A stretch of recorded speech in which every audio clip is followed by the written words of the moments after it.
Session 1. Alright, hi Vivian, welcome back. How are you doing today? I'm okay. It was like all I could do to get out of bed. That's like where I'm wearing this because it feels like a blanket and it's really soft and I just didn't, really nice. didn't want to get out of bed. It's just really hard. I feel kind of like just worthless sometimes. Like I'm living with my friend and I don't have a job and so it's just hard. But I got it for this. Yeah. Well, I'm really proud of you. You did get out of bed today. How long has been getting out of bed kind of a struggle? A while. I mean, pretty much after the divorce. Okay. But you have been getting out of bed. You have been going out and doing things, right? So what's been motivating you, even though you've been wanting to stay in bed? What's been getting you out?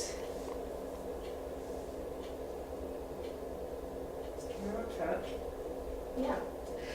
Well, my cat is really important to me, and I know that if I don't get out of bed and feed her, then she'll be really sad. And I love her, and she brings me a lot of joy. And I know that sounds silly. No, it's not silly at all. Not at all. Yeah. What's your cat's name? Fiona. That's such a cute name for a cat. Yeah, it's from Shrek. I love Shrek. That's great. So you have Fiona. How old is Fiona? She's 6. Oh. Have you had her whole life? Yes, I've had her since she was a kitten, and she was really feisty and just really fun. And she's not like other cats. She's definitely different. What makes her different? She's just like more friendly and affectionate, and she's really loyal, and she just always purrs when she's with me, and she just loves me. We have a really, really special bond. Yeah, and 6 years, that means she's been through a lot of these different events that you've been going through. It sounds like she's really been close to you with all of that. Yeah, she's always been there. She's been there through like the really crappy divorces and my mom hating me and my family hating me, and so she's just been such a good support, and I don't know what I would do without her, and she's definitely the reason why I get out of bed. Yeah, well, that's awesome. I'm glad you have Fiona. What color is she? Is she a big cat, little cat? She's a medium cat. She's gray with like some black on her, but mostly gray. Yeah. All right, so we have Fiona. That gets us out of bed.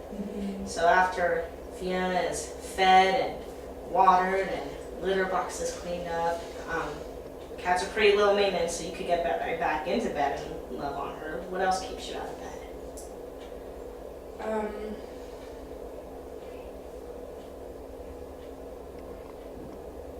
know, I guess breakfast. Okay. I like food. I'm not like one of those people that just doesn't eat when I'm depressed. Like sometimes I binge eat, which is kind of challenging, but I guess eating breakfast, like I'm trying to be more healthy. Okay, yeah. But it's hard. Sometimes I just want to have a donut for breakfast, or like 5 donuts. Well, maybe one, right? Yeah. Indulge a little bit, but still being healthy. Yeah. Yeah. Good. All right, so we have food, we have the cat. Any other things that you do? I guess sometimes I go have coffee Mm-hmm. with Joelle, and that's really nice. She has an espresso maker, which is really cool, and Nice. so sometimes I go down there. I try not to go down there too much though, because I don't want to burn her. But it sounds like she's pretty supportive and letting you be there and doing the little coffee things with you. Yeah, she's a really good friend, and we're going to be able to go out this weekend and fun. hang out, and so that's kind of motivating, and it's something that I'm looking forward to. Yeah. Where are you going this weekend? We're going to go up to McCall. Fun. She rented a cabin, kind of just as a surprise fun thing. There's going to be like a group of girls that go up. There's going to be like 5 or 6 of us. I'm a little nervous about it, but like mostly excited. Yeah, that'll be a lot of fun. Yeah. So it's not just Joelle then there's going to be a whole group of you guys. Yeah. There's a group of us that hang out. I mean, some of the girls are kind of bitches, but Most of them are pretty nice, and I feel like good around most of them.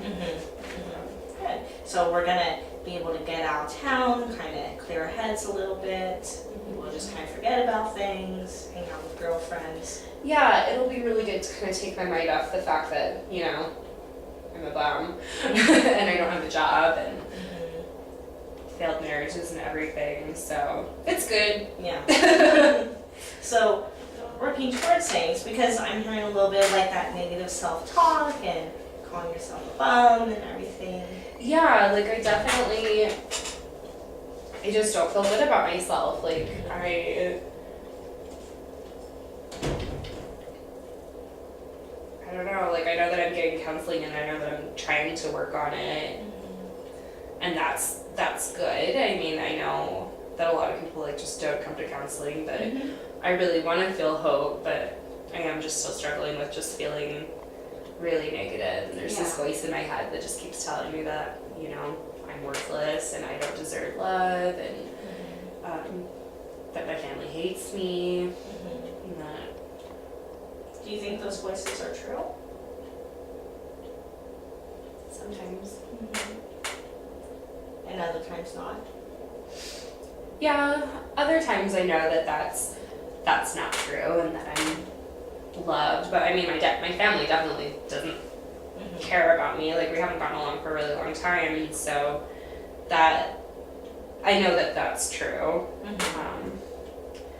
But Joelle helps me to feel really important, and Fiona makes me feel really important. So you are loved by your friends, and you are loved by your cat. And you said worthless, but sometimes we don't believe in the voice that says we're worthless. What helps you not believe in that? I guess just when it doesn't come, I guess. Like it's not like I really like combat it with like, oh, I am worthless. Like sometimes, like some days it's there and just some days it's not. Yeah.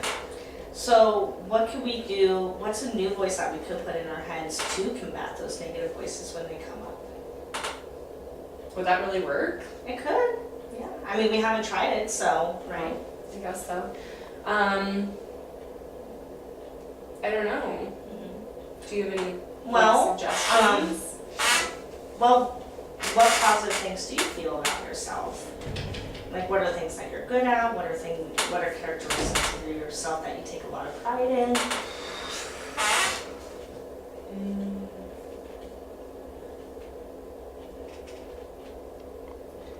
Well, I guess I feel like I'm smart. Like, even though I'm unmotivated, I still feel like I'm smart. Like, I'm able to carry on an intelligent conversation with people. Okay. I really love reading. I'm a good cat mom. Yes, you are. Fiona sounds like she's well loved. What do other people have as strengths? See, some people really like their roles in their careers, or just like their roles within their families, or maybe there's hobbies that people really enjoy. Like some people are really good painters or writers, some more creative arts. I don't really feel like I'm creative. Or athletic, like yoga or softball. I used to do yoga and I really liked it. There's kind of been a financial barrier to me going to yoga. Sure. Because I don't have any money. Do you have a laptop? I have an iPad. Well, if you have something that can pull up videos, there's a lot of videos now on YouTube that you can pull up that are like little yoga sessions or just like little workout routines, so you can do it at home and it wouldn't cost you money. Oh my gosh, I never thought of that. Yeah. That could be good. Because that is something that you enjoy doing, and you kind of have to get out of bed to do yoga. I mean, I guess you could do it in bed, but that'd be a little hard. It's like advanced. Yeah. Yeah. So that could kind of be a twofer, because it'll motivate you to get out of bed, and it's something that you feel like you're good at, and so that'll kind of feed that negative or that positive self-talk that you have. Yeah, that makes sense. Good. Right. What else? so we have the yoga, and we're a good cat mom. And are you a good friend? Do you feel like you're a good friend? Yeah, I feel like I'm a really good friend. Sometimes I feel like I'm there for other people kind of more than they're there for me. Like I'm a really good listener, and I just try to be there for people because I know that life is really hard, and so I want to be there for people, and I want to listen to them, and I want to help them when I can, but I feel like I don't deserve that, and like I'm not, you know, like, or maybe people like just don't listen to me as much, and I don't know if that's just because like I'm on my second divorce, and you know, they've heard this song and dance before, and so it's not really worthwhile for them to listen to me, but I feel like I'm a good friend. I just don't feel like I have very many like really good friends. Like I have that group of girls that we're going to McCall together with, but like I said, like they're not like as good at listening, Right. as I would hope. But Joelle is really good. Yeah. So Joelle's kind of that one, like, Yeah. Right, and then we also had You Feel Smart. So is there anything that you can hold on, because sometimes when we have those negative voices, it's really hard to combat it with just contradictory, like, no, I'm not that, I'm this instead. Do you have any like way to like tangibly hold on to, no, I am really smart, look at this, or?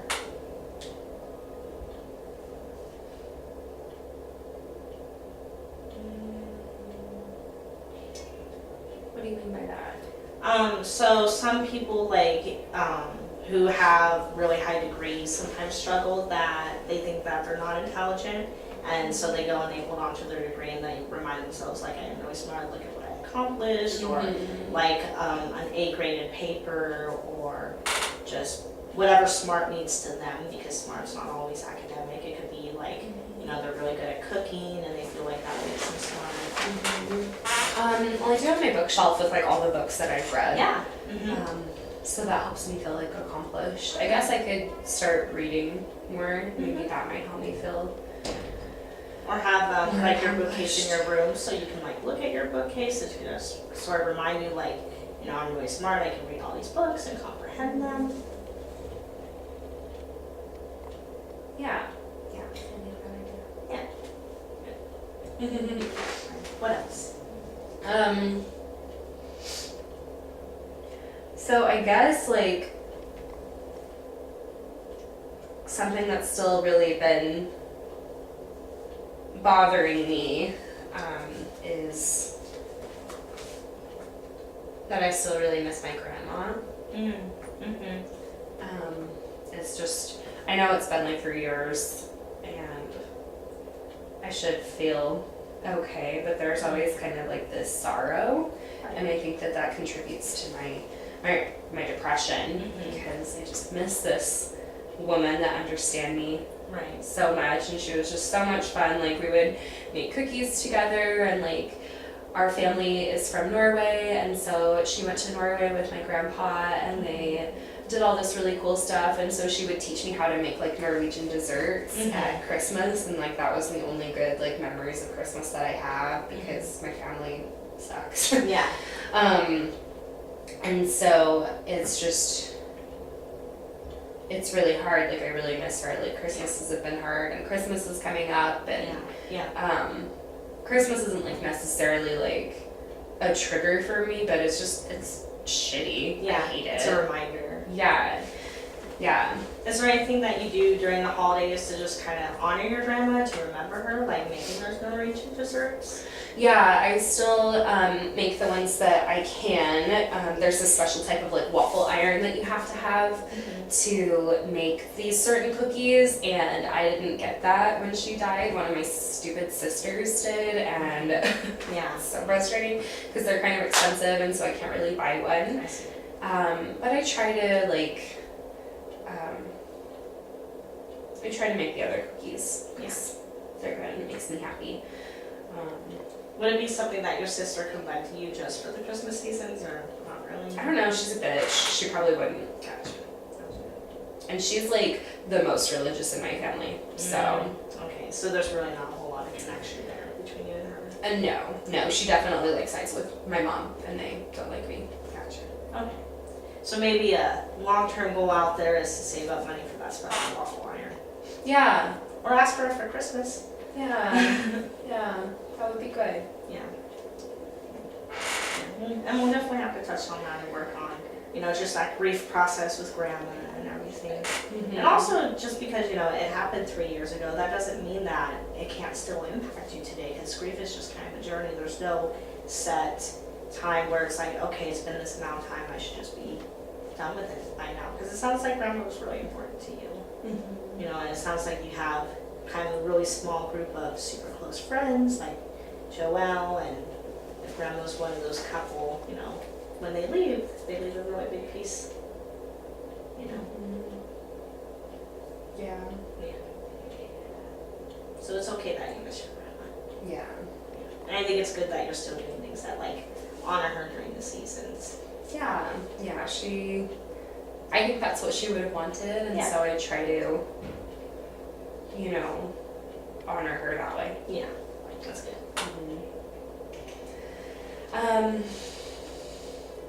Is there anything else that I can help you with today? No. I mean, I'm feeling kind of anxious because I have a doctor's appointment coming up because I have this really weird mole that kind of came up. Yeah. And so I'm feeling kind of nervous about that, and I have some anxiety this morning. Is there anything you can Yeah. Well, is there me? To make sure I'm not being redundant or anything, is there anything that you already do for your anxiety? I hold Fiona and I kind of pet her, and she really helps to calm me down.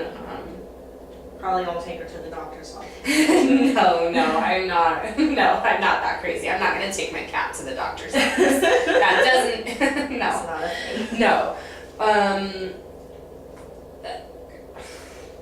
I mean, sometimes I like to drink coffee in the morning because I feel like it helps, but then other times it just heightens my anxiety Right. so much. Because coffee's a stimulant, so it's gonna stimulate, right? Yeah. Sometimes I talk to my grandma, I just pretend like she's there, and that really helps me kind of calm down. Do you do any type of grounding work? What's that? So grounding, it's just a way to kind of keep us it's like a mindfulness exercise, because when we get anxious, we tend to kind of think all over the place, we, future tripping, we think of things that could potentially happen, sometimes we think of things that have happened. So mindfulness is just a way of recentering, where we're just very present focused. It just kind of, just tune in our 5 senses, more so than just our brain. Okay. So it just kind of helps relieve a lot of that anxiety. Okay.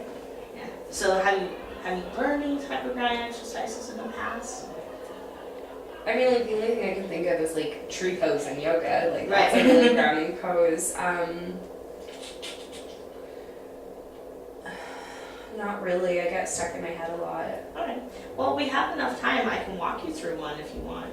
Yeah. Right. And I actually do have a tree grounding if you want to do that, since we already do the tree poses, or we could do something different. No, let's try something different. Okay. Alright. So go ahead and sit with both of your feet, and just kind of sit wherever you feel comfortable. Alright, so go ahead and close your eyes, and I'll close my eyes too, so I won't be staring at you. Alright, so I want you to just go ahead and systematically just breathe in through your nose for 3 seconds, hold for a couple, and breathe out. And as you're doing that, I want you to envision that you're walking through a forest. And as you're walking, you're on a clear path. Nothing's really in the way. There's all these pine trees around you. But first I want you to just focus on the things that you see as you're walking. You're walking at a nice steady pace, and you're just taking it all in. And you can see through the pine trees some of the blue sky, some of the clouds.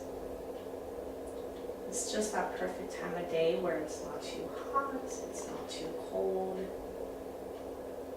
And on the ground you see the different flowers that are popping up, some of the grass. There might even be a couple of chipmunks and squirrels roaming around. You're looking up in the branches and you can see a couple little bluebirds.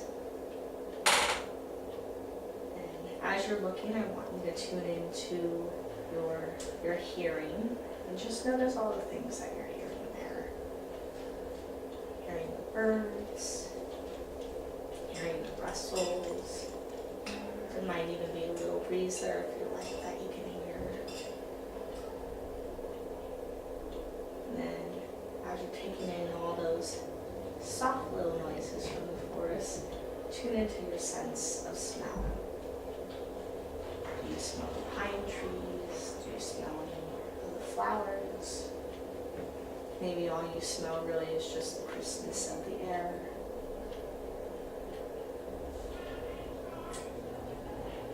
And then off to the side of the path, maybe you tune into your sense of touch and you just brush your hand against the barks and the pine. And just, what is the pine needles? How does that feel? Are they flexible? Or are they dry and snap?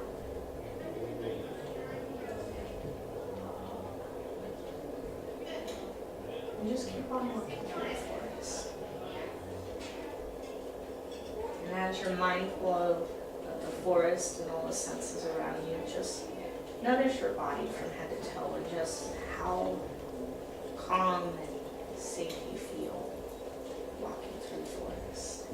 And you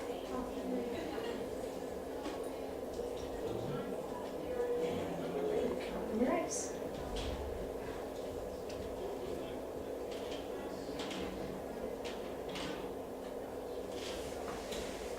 How was that? Good. Feel nice and relaxed. And so what would be really helpful for that is just practicing it throughout the week, not just when you're feeling anxious. That way, you know, it's kind of like working out for a marathon. You don't just start running on the day of, you know, you train and you train. So just work on that through the next week. Maybe a couple minutes every day, a couple times a day. And then next week we can talk about to see if that helped at all during the doctor's visit. Okay. All right? Okay. Thank you so much. No problem. It's good seeing you again today. It's good seeing you too. Bye. Bye.